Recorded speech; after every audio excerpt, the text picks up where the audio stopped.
Hello, everybody, and welcome into an episode of Between the Ears. It's a special here. We're on a day early on our weekly schedule, but we've got some news to talk about. Obviously, yesterday, West Virginia head football coach Neal Brown relieved of his duties after 6 seasons, a disappointing 6-6 record this year. It's been something we've been talking about for quite a while, especially the last couple of weeks. Eugene, I want to get your thoughts as well as your wife's, who's going to be giving some thoughts on this. So I love this. But my initial reaction was not that surprising. I'd heard some whispers throughout the day. I didn't know if it was going to come on Sunday or Monday, but I had started to get the feeling that it was going to happen. Got the text that there was a team meeting happen at 4 o'clock. Once you get that text, that only means one thing. So, Gene, Yeah. I don't know how plugged in or how much stuff you were getting fed behind the scenes, but just give me your thoughts on this whole thing unfolding and your wife's as well. Well, to be honest with you, listen, Schuyler, you and I spoke about this a few days ago. So this is the first time, to my knowledge, in West Virginia's history that you fire a coach during any season, right? I'm not surprised. My wife and I, we talk about this. We've talked about this for a while. Actually, in the middle of the season, we were talking about this, and I'm gonna let her go first with her thoughts, because here's what's interesting. She has a very unique perspective on this. It has something to do with being mediocre, so I'm gonna let her go first. Uh-oh. Yeah, we always talk, and my thing is this. I met him, and then I met West Virginia. You know what I'm saying? So he loves West Virginia. And that's how I know what West Virginia was all about. You know, just the town, the football, and everything else. And I learned the tradition of it was very rich when it came to football. You guys were never terrible. Like, you understand what I'm saying? I knew that. I knew if I go to a game, I'm going to see a good game, no matter what, no matter who was coaching, no matter what was going on. And so you have to hold that high in gear. Like, you understand, at West Virginia, that's what you have. You have WVU. So when you get somebody in there, you're never an advocate of anybody getting fired. I will let's be clear about that. Never an advocate, but with the tradition that West Virginia has had, I'm like, you can't be happy with this. 6-6 is never okay. I ain't happy with 6-6 at my level. Like, you understand what I'm saying? And if you're getting paid that kind of money, you have to produce that kind of product. So it's like a CEO of a company. If I'm paying you at Pepsi to bring in a certain profit margin, and you're just now making a line and you're not making any profits, guess what? You're getting fired. Because at the end of the day, this is business. It's never personal. And that's where people are getting it confused. Yes, he's a nice guy. God bless him. He'll be fine. I can guarantee you that. But at the end of the day, you can't make statements like, well, didn't you have a good time at the tailgate? And 6-6 were okay. Like, you can't, like, this is not what West Virginia is used to. And as a fan of West Virginia, it's not what I'm used to seeing. So I understood it. I thought it was going to happen last year because I'm like, it's not getting any better. You know, Yeah. I'm not a football coach, but I'm a coach, and I know what success looks like. And 6-6 for you guys is not success. No, it's not. I mean, and like we talked about on the postgame show last night, Gene, like before he was named the head coach of West Virginia, they were the 14th winningest program. They've now slipped to 16th. That just shows you how much has changed in 6 years. And again, I don't know that they were officially going to make this move go until after the Texas Tech game. And I'm not saying that they're going to base this decision off just one game alone, but that was the one thing he could not afford to have happen was in the last game of the year, have a complete stinker of a game like that where you get blown out 52-15 against a 7-win team. You Right. just can't have that kind of stuff happen. If you're competitive or even win the game, I don't think it might still happen, but I don't think it's as clear as it was after Saturday. I'm gonna be honest with you. Again, you can't put that kind of product on the field and expect it to be okay. And remember, I had said this a while back on some of our prior shows that this wasn't going to age well for Neal. The whole statement about, well, hey, are you having a great? At least we had a good time at the tailgate.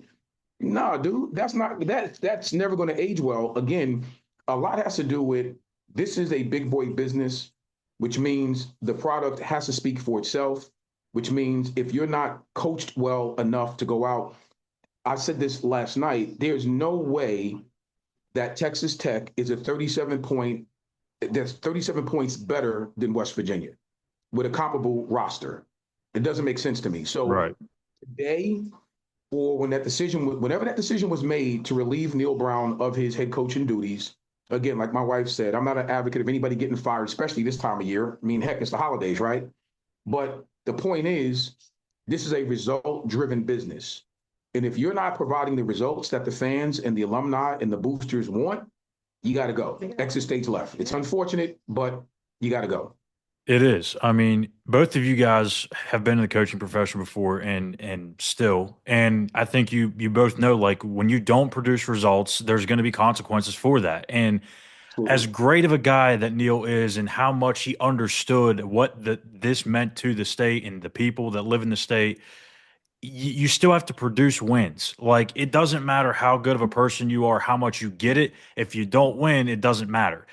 When Dana was here, I know Gene loves Dana Holgerson, but when Dana was here, he didn't necessarily have that connection with the fans. He didn't have that same character, I think, that you would say Neal Brown had, but he had more success. It wasn't the success that maybe he should have had, but it was more than what Neal had, and at least gave West Virginia fans hope. Gene, in 6 years, there was no hope for this team. They had, and that's my biggest thing going into this offseason. If they were to have kept Neal Brown, what do you tell the fans? What do you tell the commits? What do you tell the players that you're trying to go after in the transfer portal when you're trying to recruit these kids to your program and say, hey, this is what's going to change in year 7? If I'm a kid in the transfer portal and you're recruiting me and I look back at your last 6 years, why would I go to West Virginia? There's no way that you can overcome that. And I think you started to see that in the last couple of days where, again, we talked about it. Kids were committing elsewhere. You were getting kids flipping from Toledo and Ohio. That's just not going to get it done. Well, we talk about this all the time. I'm not going to get on these young people who flip. And you know, because that's a bonus for them. Thank you. It's a bonus for them. You are who recruits you. Okay, so if we get a few MAC players, come on to Morgantown. Let's see what we can do with you. Okay, hopefully whoever the new header is going to be will develop the talent. And I'm going to tell you, whatever or whomever this new head coach coming into Morgantown, I'm hoping and praying it's somebody that understands the culture. Right. It's somebody that understands the tradition. It's somebody that really gets what's going on. Because if not, It'll be the same circumstances. We don't want it to be the same circumstances. Now, my wife said something about trusting the climb. I want her to elaborate on that. But then what were you saying about trusting the climb?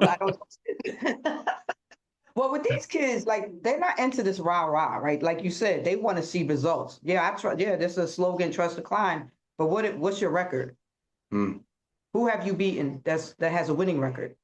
Yeah. What bowl game did you go to? Did you play in January or did you play in December? Early December. So these kids are built differently now. So they don't, the rah-rah is cool and all that, but they want to hear facts and statistics and also what's my NIL looking like. Yeah. Yeah. Which is interesting. And I tweeted this out on Saturday. After Cincinnati lost to TCU, all 5 of West Virginia's wins against Power 4 teams this year all had losing records. Their combined record was 21-37. And by the way, Albany was 4-8 this year. Jesus. So that's just the icing on the cake right there. But to me, I feel like you go back to the backyard brawl, and I think that's really kind of when the frustration started to set in from within the administration. You cannot afford to lose the backyard brawl, especially in that fashion when you have the game won. And you could argue that they've outplayed Pitt 3 years in a row and have only won one of those games. Can't do it. One time. You can't do it. So you get back on track with Kansas. You get back on track with Oklahoma State. You get the Iowa State game coming into town, the coal rush, that whole situation. You lay a flat egg. Then you have the comments like Tracy pointed out. Then Kansas State, you have an egg in the second half. You benefit from playing some subpar teams. You have to beat somebody with a pulse. And again, I hate it for Neal Brown because I really do believe he understood what it meant to the people here, but it is what it is. You have to produce results. So now the question is, who should West Virginia target? Who are they going to target? They can cast a very wide net. Yes, man, I'm all for Coach Gene. That would be pretty sweet. Say something because people, I want people to understand. Like, I know there's a lot of people saying, well, he don't have no coaching experience. Okay, that is very true. But I know my husband, his X's and O's game of football is ridiculous. He knows from the offense to the defense to the special teams. He's coaching the game while he's watching it. So I don't want to ever hear the fact that he doesn't have any coaching experience because he can probably, I'm sorry, honey, I know you don't like this. He could probably outcoach most of the people who are coaching now. So I understand that would be a thing, that would be a hard sell for people to say, well, let's bring Eugene Napoleon in. But he cares enough about the program. And I promise you, he absolutely does know. I promise. Well, here's the thing. The catch-22 to that coaching experience, I did have an opportunity to coach at the collegiate level years ago. Went to their, I think, third interview. This at a small, at that time, Division III program in New Jersey, and turned it down for other various reasons. But here's the thing. Playing at the professional level, if you play at a professional level, there's a certain level of expertise of the game itself that you intuitively understand. Playing at a high collegiate level. So my X's and O's is a little bit different than what a collegiate coach is going to bring, because I play at the professional level. So I do understand it from a totally different vantage point. The problem is this. West Virginia needs a seasoned head coach. They're going to look for someone with a big resume. They're going to look for someone with shock value. So when they do hire this guy, it's going to look good for them in the press. He's going to look good standing up there at the podium. All of that good stuff. I understand that. Here's my catch-22, my guy. I don't give a darn who they hire, as long as whoever they hire has West Virginia ties. I keep saying this. That's what you have been saying the whole time. If they do not, they don't understand. You're not going to understand the culture of what you need to do from a recruiting blueprint standpoint. I told you, there's a certain blueprint of West Virginia football when it comes to recruiting that we've been successful with. Rich Rodriguez, Don Nealon, God bless his soul, Bill Stewart, Coach Stu. There's a certain map that you have to recruit that understands this region of football if you're going to be successful. So that's all I'm saying. Now, I've heard some of the names that's out there. Let's talk about them real quick. Jimbo Fisher, correct? That's your guy. I know, not my guy. He's a name. He's a name. He ain't my guy, but he's a name. So Jimbo Fisher. You got Jimbo. Of course, I keep hearing the great, Coach Saban. You're telling me there's a chance? Oh, you hear? I keep saying this. What the heck what about Tony Gibson, Coach Gibby? Come on now. Okay, Coach Gibby. Listen, Charlie Huff. Yeah. And people thought he was leaving to take Southern Miss job. He hasn't taken that job yet. He's got Marshall playing in the Sun Belt Championship. Saying, hey, I'm going to take my glass off for this one here. Oh, should I dare say Rich Rod? I knew he was going to say that. Should I dare say, now, what's wrong? Can we bring Rich Rod back? Now let's be honest here. This is exactly where I want to go. Because I don't want to talk about like the stuff that happened back in 2007, but it is part of it, right? Like you have to factor that into the decision if you're Ren Baker. How much of the fan base is really going to be upset if you do bring him back? But to me, I think you just hire the best person for the job. You can't get too emotionally involved with the fans. If you look around the college football landscape right now, the best group of 5 head coach right now is Rich Rodriguez. You could say maybe Jamie Chadwell. You can maybe say a few others. Hold on. I want you to say that one more time. Hold on so the people in the back can hear it. But so what did I say before? I said that if they hired Rich Rod, it's going to be like a 60-40 split of people who are with him and 40% that are against him, right? Yep. But if he wins, those 40% is coming. They're coming. Right. Listen, I got a family member that is a huge West Virginia fan. She's a huge Rich Rodriguez fan. She won't come in the game now. She comes back to the era of, she understands what West Virginia football, when it was West Virginia football. Right. Yeah. Okay. Pat White. So she goes back to the Pat White era. Okay, she's not going to come on camera, but I'm going. Listen, this is Renee. Renee knows football.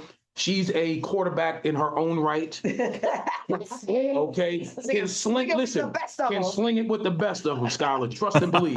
But all jokes aside, to me, the reason why I would say, and you said it, one of the best group of 5 coaches out there right now. If you can hate all you want, his record speaks for itself as what he's done in 3 years at Jack State. See, And for me, it's all about results. I think the one thing that a lot of West Virginia fans have trouble with is when you make this move, you automatically think, well, West Virginia's got to go to the group of 5 level. They can't go and hire another power 4 coach.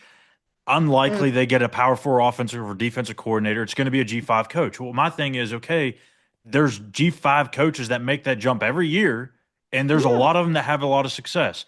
But you look at the G5 pool this year, it's not really that sexy, right? No. Like, it's not that great. But if you look at Rich Rod, like, he's the most established, he's the most proven, he's done it at this level before, he's won everywhere he's went, and he's from West Virginia. And I'm not saying that this is my spiel to bring Rich Rod back, but I'm just saying there are things there that make sense. Listen, you just made a heck of a case for it, though. I like it. Down nicely. Yes. So, Schuyler, I'm gonna tell you right now. Again, I keep harping on this one fact. Give me someone that really understands our culture, and I think you'll get a proven winner. West Virginia is different than any program I've ever been around. I've been around quite a few. So I understand Morgantown is a different place. It's like our second home. You know that. Mm-hmm. My son included. You know, Brandon loves Morgantown. And hey, if Rich Rod does get the job, just saying, he might be bringing BNAP with him. Listen, if Rich Rod came back to Morgantown, I'm going to tell you right now, we'll have a condo somewhere around Morgantown. I can tell you that right now. I can tell you that right now. But all jokes aside, I do wish Neal Brown and his family the very best. Yes. Absolutely. It's the holiday season. Who wants to get freaking canned or fired during the holidays? I understand that. But once again, please, for those fans who got it twisted, maybe they didn't understand. My commentary on Neal Brown was never, ever personal. Right.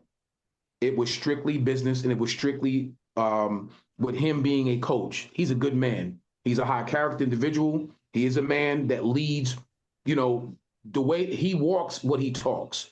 All that is good. All I'm saying is when you don't win at this level, the end result usually you're accompanied with a pink slip, usually. Yeah. So it's no different than any Fortune 500 company, as my wife alluded to earlier. So I do wish him well, and hopefully getting back to our business, I'm hoping we get the right header in this program rather quickly so it doesn't hurt us in recruiting. Right. So we'll talk more about the coaching candidates, maybe some fits tomorrow's show. Maybe we can get you back on, Gene, to talk some of that, because I know you've got a long list of them that you want to unroll. So we'll go through some of that. Before we get out of here, though, you guys are both coaches or have been coaches at one point in time. So I want to get your thoughts on this. When you have this decision that gets made literally days before the early signing period starts, what would your message be to the kids that are committed to WVU right now, and whether or not they should look to go elsewhere or stay committed to the program rather than the coach? Well, my wife is currently coaching at the collegiate level, so I'm gonna have her take a run at that first. You just tell them, listen. Now, I was going to be sarcastic, but I'll behave. I was going to tell them to trust the climb, but I'm not going to do that. I'm sorry. You brought me on here. Sorry. I would tell them, listen, this is West Virginia, and we're going to get back to West Virginia football. That I can promise you. Be patient with us. We're going to bring in the right guy. We're going to bring in the right team, the right coaching staff, and just go back and check about maybe 7 years ago what we were. That's what we're going to be and beyond. I promise that. Like, don't go anywhere. Be patient. Just be patient. Kids are, I know you want to go somewhere and people offering you money here and there in your NIL. We're going to take care of that as well, because I think that's also important for a school to be competitive in the NIL deals with other schools. Like that's part of recruiting now. It's not, you can't sidestep that. That's something that we have to, West Virginia definitely has to take seriously. So the whole package is going to be back to traditional West Virginia football. And I would probably add, if I'm sitting across from a parent, what better place to send your child or your young person that you don't have to worry about him getting in trouble? West Virginia is a beautiful place to send a kid for higher education, and it's a nice part of the country to live in. Trust, you know what I mean. So you don't have to worry about all that other nonsense that he probably could get caught in someplace else. Furthermore, the staff that we have is going to be rooted and built on character and with a really good moral base, and we're going to make sure that we push your child, your young person, to the next level. He's going to come in as a high school schooler, and he's going to leave as a man. That's the focal point of the kind of staff that we want to bring in here. We're going to win. We win with character, right? But we want to make sure that we produce the best quality of young man, not just on the field, but off the field as well. That stuff is important for me personally. So if I'm sitting down with a would-be recruiter or recruit and his parent, that's where I'm coming from. The tradition speaks for itself. We're going to get back to that. But I want the number one priority is your son will be safe in this environment. He's going to go to class. He's going to get his degree, and we're going to win some games.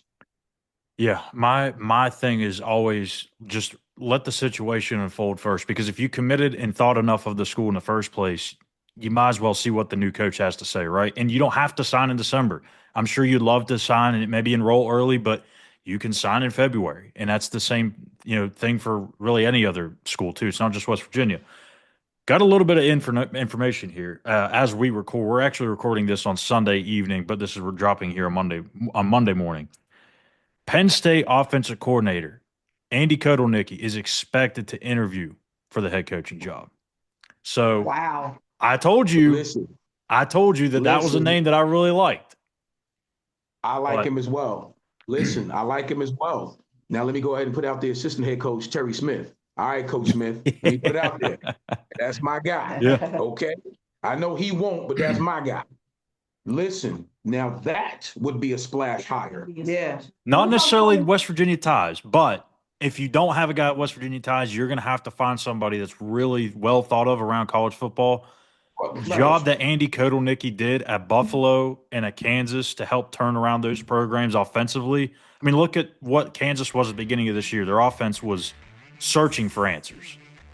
Absolutely. So there is an option for sure. So we'll talk about more candidates later on this week. We'll try to get Gene back on for that as well. Make sure you hit that subscribe button here on our YouTube page at West Virginia on SI. Give us a follow on X at SI_WVU. Thank you to Eugene and his wife, Tracy, for joining us here on this episode of Between the Ears, and we'll talk to you here soon. Take care.